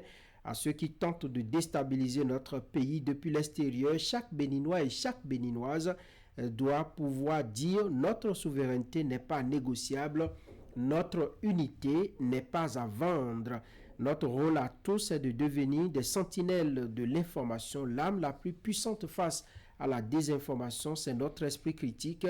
Vérifier les sources, s'abstenir de partager les messages de haine, refuser d'être des relais passifs de la division. Notre patriotisme se mesure aussi à notre capacité à résister à la manipulation en ligne. Le Bénin a fait son choix, celui de la paix et de la Constitution. Ne laissons personne, d'où qu'il vienne, nous en détourner. Franck, merci beaucoup. Mesdames et messieurs, voici nos débats.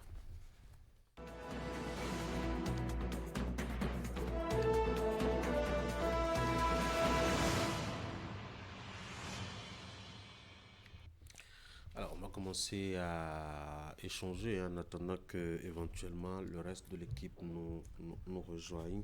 Franck, vous avez décelé un message, notamment dans les grandes mobilisations que nous avons ça et là aujourd'hui. Oui, les grandes mobilisations au lendemain de ce coup d'État déjoué sont la preuve que nous ne sommes pas d'accord avec ce que, en tout cas, ces mutins voulaient faire de notre pays, ce qu'ils voulaient installer comme idéologie, en tout cas, que ce soit les partis politiques, les individus, les personnalités et même les institutions de la République. Tout le monde a fait bloc et nous sommes vent debout pour dire attention, ce qui veut se passer ne nous ressemble pas, ça ne ressemble pas au Bénin de 2025 parce que nous avons laissé derrière nous cette image et ces événements malheureux que nous avons entretenus par le passé. Avant 90, en tout cas, nous avons connu un cycle de coups d'État qui n'honorait pas du tout notre pays. L'enfant malade de l'Afrique, certains s'amusaient à nous appeler et c'était réel parce que à répétition, les militaires sortaient des casernes pour prendre le pouvoir et ça se jouait très mauvais au sommet de l'État. Nous avons déjà combattu ce diable-là et qui semble maintenant revenir.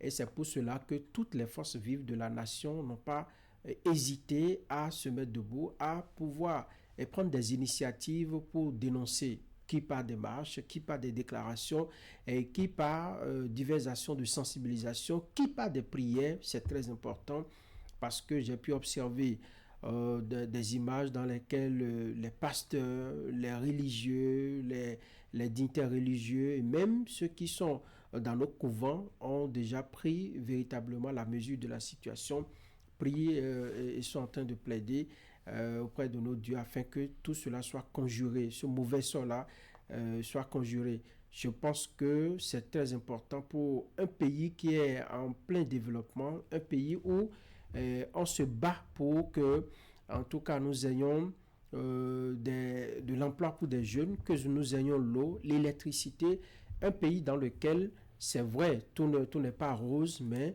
qui est résolu à faire la marche de développement. Un pays dans lequel nous sommes en train de travailler à pouvoir libérer, à pouvoir éliminer les barrières qui nous empêchent de discuter, les barrières qui nous empêchent de pouvoir faire des bonds en avant.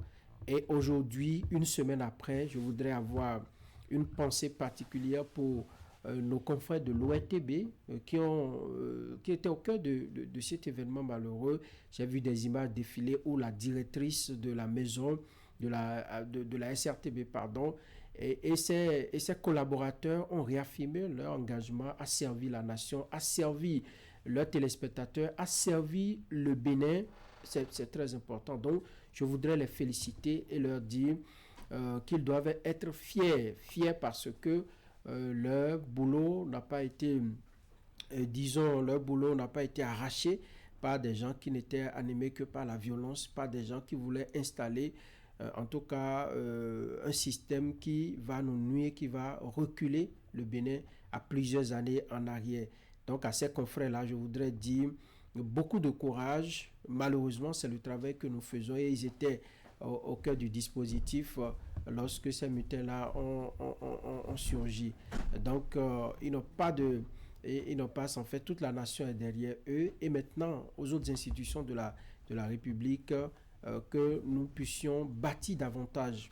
La raison pour laquelle ces mutins-là étaient venus sous les ordres d'autres mains étrangères, c'était de détruire ce que nous avons commencé par faire au prix de lourds sacrifices. Tout le monde sait que depuis 2016 à aujourd'hui, il y a eu de la douleur parce que nous voulons que notre pays avance. Il y a eu des sacrifices, mais ça ne donne pas le droit à des gens de pouvoir prendre les armes et de venir tirer sur leurs propres frères, de s'accaparer de celui qui a été élu dans les urnes et de détruire notre démocratie. Pas du tout alors. Et cela, aucun Béninois ne devrait l'accepter. Les quelques-uns encore qui tiennent des discours de « ça ne va pas, Talon et son clan », et ainsi de suite, je pense qu'il y a 1001 manières de résoudre des problèmes et ils devraient choisir la bonne option, celle de la violence. Nous n'en voulons pas du tout au Bénin.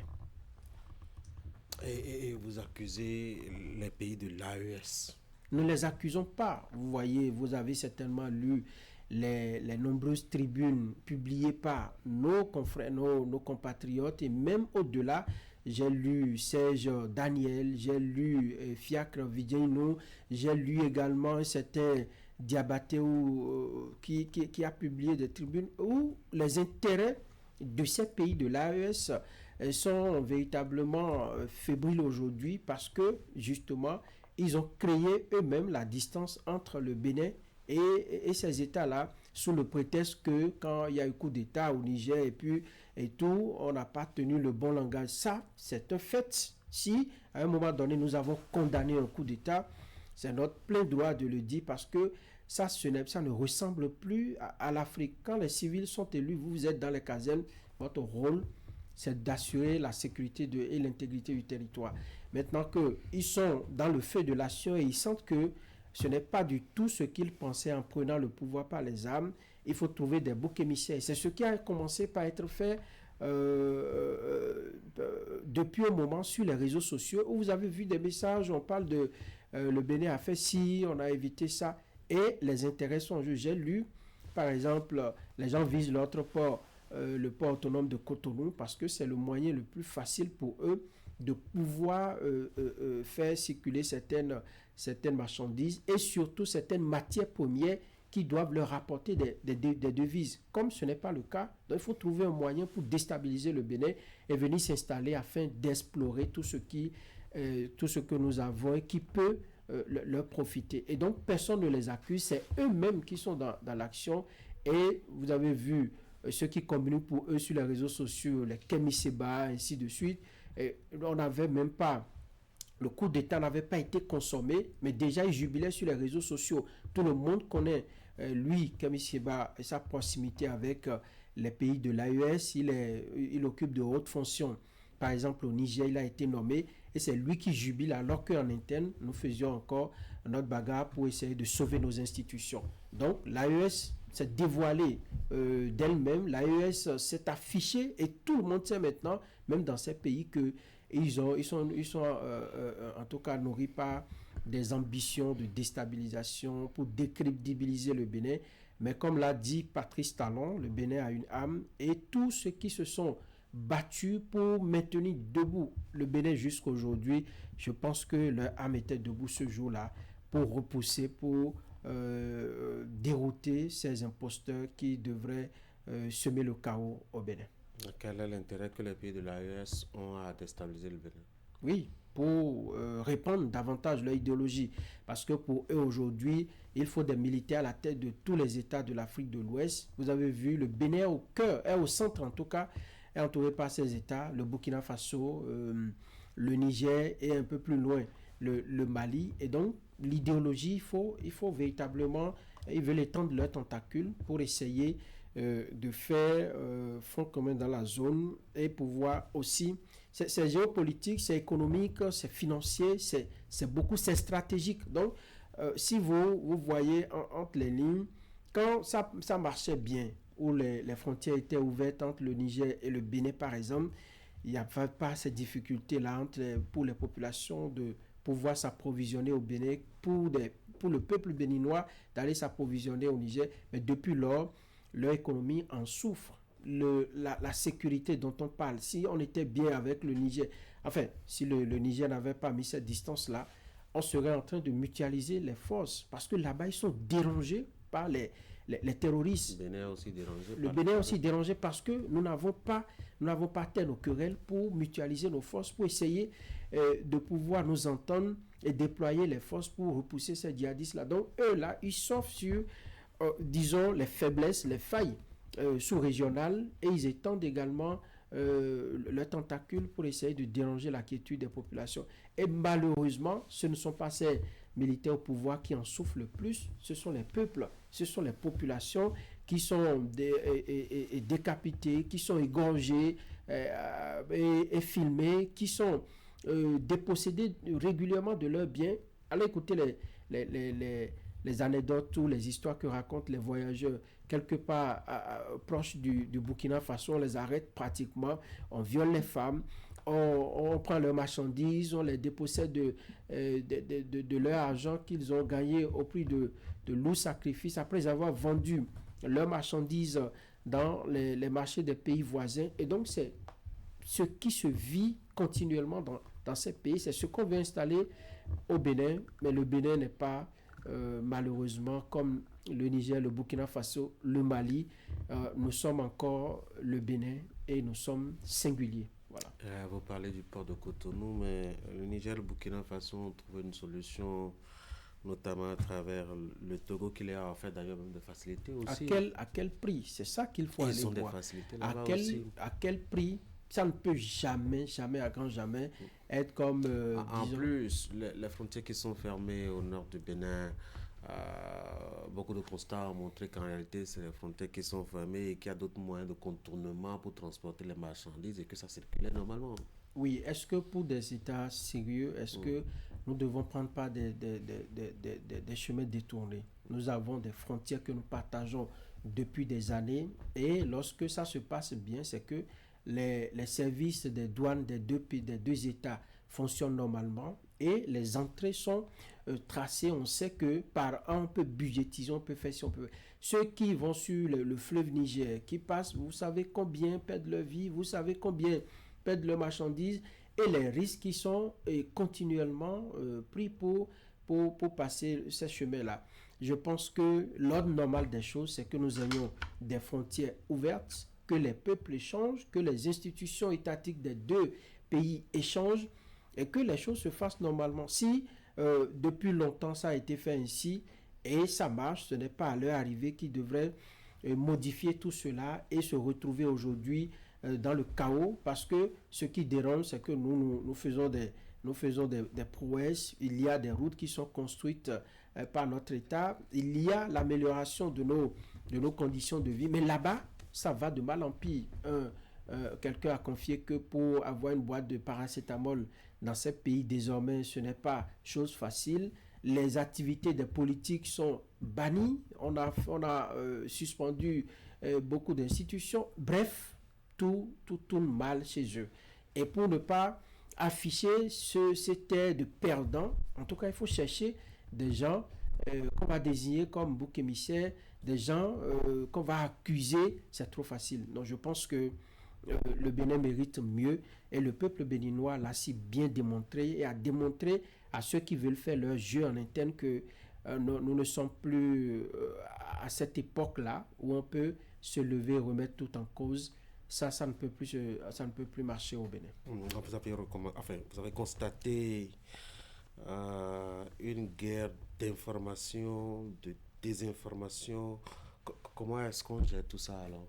C'est ça la plus grande question. Comment est-ce qu'on gère ça? Est-ce qu'il faut confier cela encore à notre État qui a déjà beaucoup de problèmes à régler? Aujourd'hui, vous avez vu, malgré l'échec cuisant essuyé par ces mutins, j'ai encore vu une vidéo, soit en passant, je ne lis pas tous ces posts de Kemi Seba qui continue de tenir encore, je ne sais encore pour combien de temps.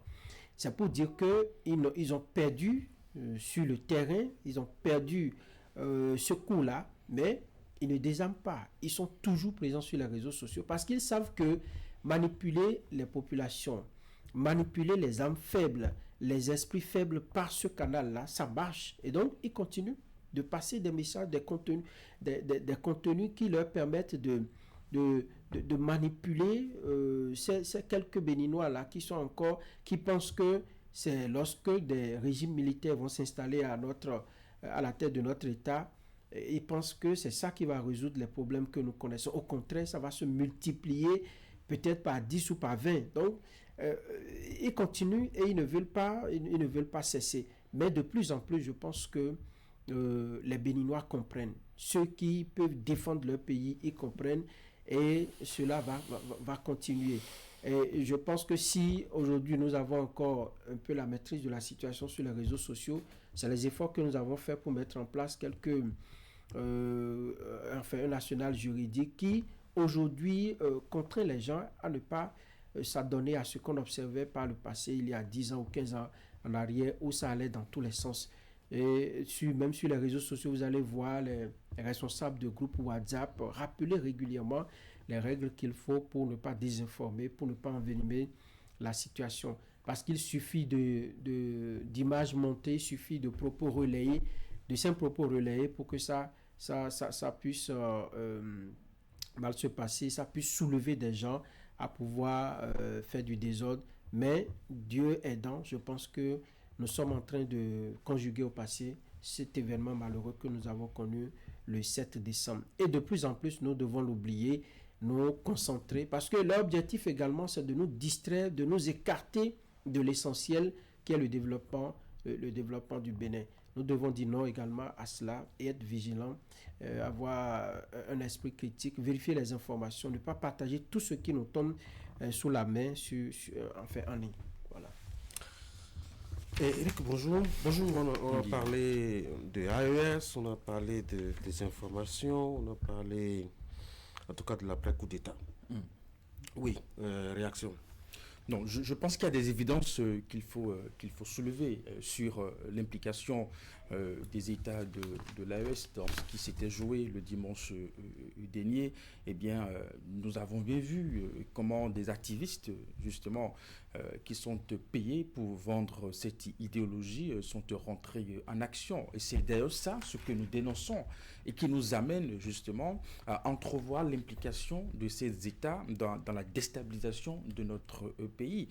Parce que si cela avait été le cas, ce serait du pain béni pour ces États qui pourraient compter en leur sein un quatrième membre justement dans leur organisation. Et c'est d'ailleurs ça l'intérêt justement économique de ces pays, avoir justement le Bénin dirigé par des militaires. Dans une correspondance du correspondant de RFI qui faisait savoir que l'une des décisions qui aurait été prise juste au lendemain de ce coup, c'est de basculer le Bénin justement dans cette organisation d'État AES et tout ce que cela implique justement.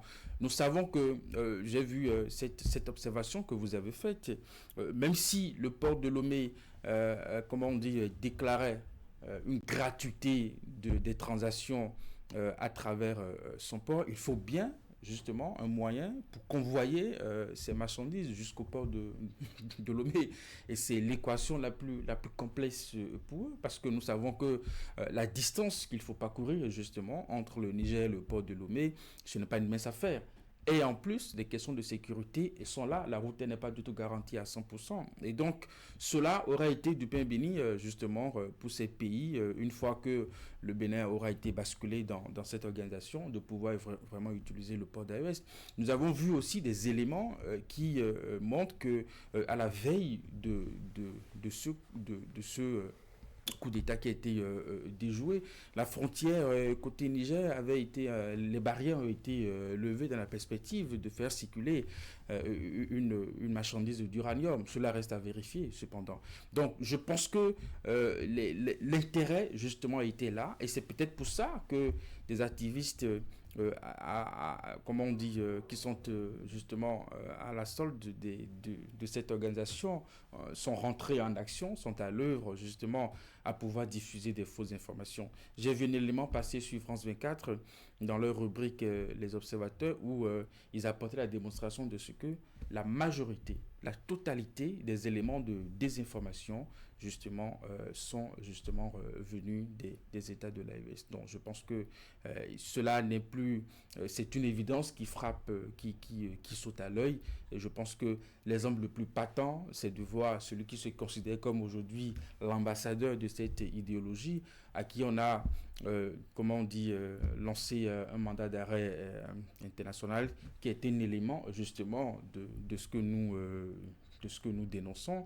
Donc cela témoigne véritablement de ce que ces pays membres de l'AES avaient tout intérêt justement de voir cette opération réussie.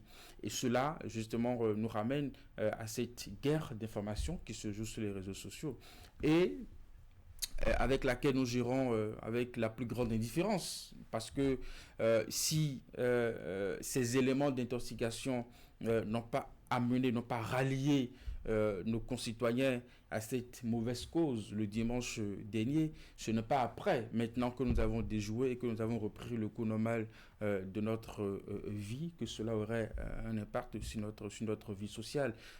Je pense que nous observons tout ceci avec une indifférence et cela devrait les amener justement à se raviser.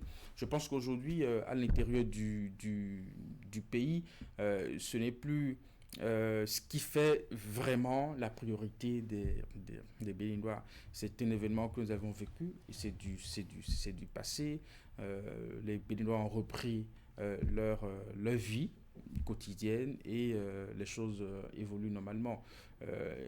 Il faut justement garder en souvenir que notre pays est devenu une cible pour ces activistes et ceux qui les commandent, et nous allons davantage resserrer nos liens, nous allons davantage garder à l'esprit que c'est un enjeu très important pour notre suivi et pour la suite de notre dynamique en termes de développement.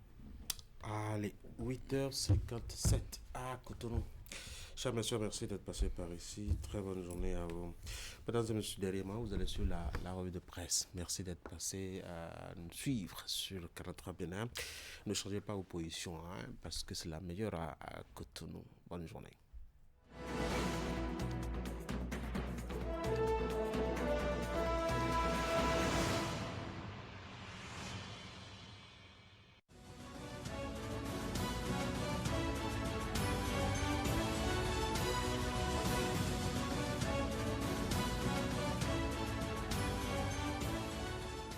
Mesdemoiselles, Mesdames et Messieurs, bonjour. Le challenge pointe qu'après le mandat d'arrêt contre Kemi Seba et Korogoré, Azanaï et Tchabiayi sont interpellés.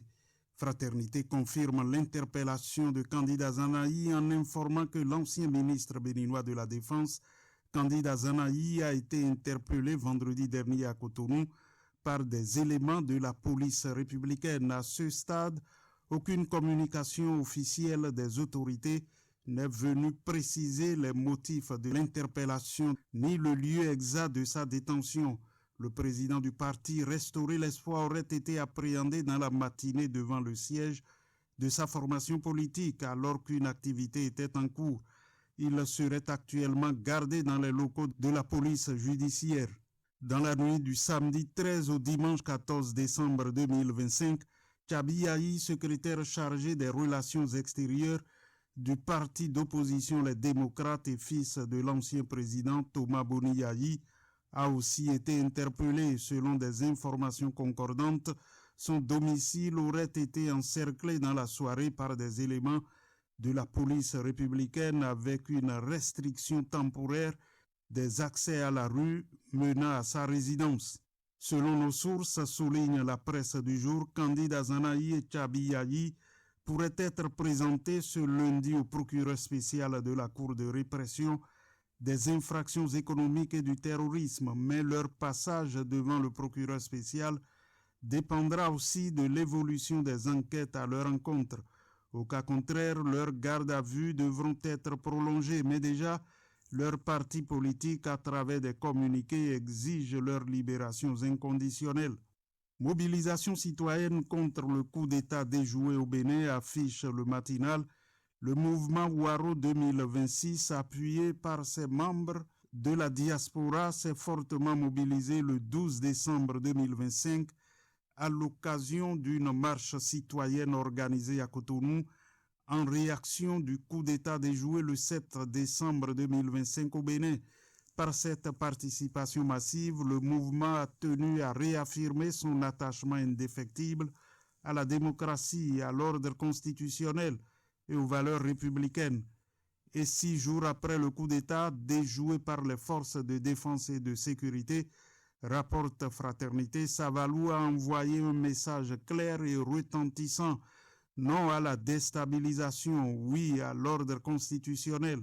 Une forte mobilisation citoyenne a en effet convergé le samedi 13 décembre 2025 dans la ville pour affirmer son soutien aux institutions de la République et à la paix.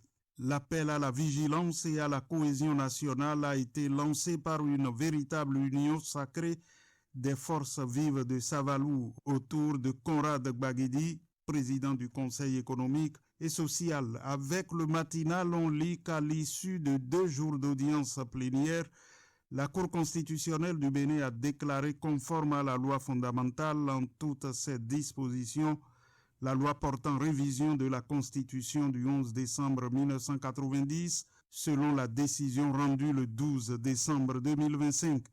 Dans le cadre des élections générales de 2026, indique le challenge, la Commission électorale nationale autonome réceptionne le matériel électoral et reste fidèle à son chronogramme. À en croire le confrère de la matinée, le Bénin enregistre ces dernières années une amélioration significative de ses indicateurs de santé, marquée par une baisse progressive et continue du taux de mortalité. Cette évolution positive résulte d'une série de réformes structurantes, d'investissements stratégiques et d'une volonté politique affirmée de renforcer la prise en charge sanitaire sur l'ensemble du territoire national. Dans un contexte régional souvent marqué par des défis sanitaires multiples, le Bénin se distingue ainsi par une trajectoire positive, fruit d'efforts constants et d'une vision résolument tournée vers un avenir où la santé demeure une priorité nationale. Dans quelques jours, débute la Coupe d'Afrique des Nations de football. Qu'en est-il des Guépards du Bénin? La réponse à cette interrogation est donnée par la presse du jour qui relate que le sélectionneur du Bénin a choisi le Maroc, pays hôte de la compétition, pour les besoins de la cause. Gernot Rohr l'a bien indiqué lors de sa dernière déclaration publique. Selon sa programmation, les joueurs retenus sont regroupés à Ben Slimane pour se mettre en jambe. Arrivés au compte-gouttes, les Guépards n'ont pas encore affiché complet. Les derniers attendus vont rejoindre la tanière dans les prochaines heures. Gastronomie avec le quotidien du service public La Nation qui parle dans sa parution du jour de Guinness record culinaire, quête son nom ou le Bénin qui gagne. Au palais des congrès de Cotonou où elle est restée au fourneau en enchaînant des plats qui mêlent innovation et culture sous le regard des Béninois et du monde, écrit le journal. Conformément à sa promesse, elle a reçu la visite du chef de l'État le samedi. Patrice Talon a tenu à encourager l'Amazone en chef qui contribue par son challenge à non seulement inscrire le Bénin dans le célèbre Guinness Book, mais aussi ainsi à le révéler. Un moment suspendu lorsque le président Talon a embrassé l'Amazone des temps modernes. Intense émotion car l'encouragement du premier des Béninois qui aime bien marquer son coup de cœur pour les initiatives qui mettent le Bénin en relief, intervient une semaine après la félonie d'un groupuscule de militaires qui a failli basculer le destin du Bénin dans un univers obscur. Fin de la revue de presse. Merci de m'avoir suivi.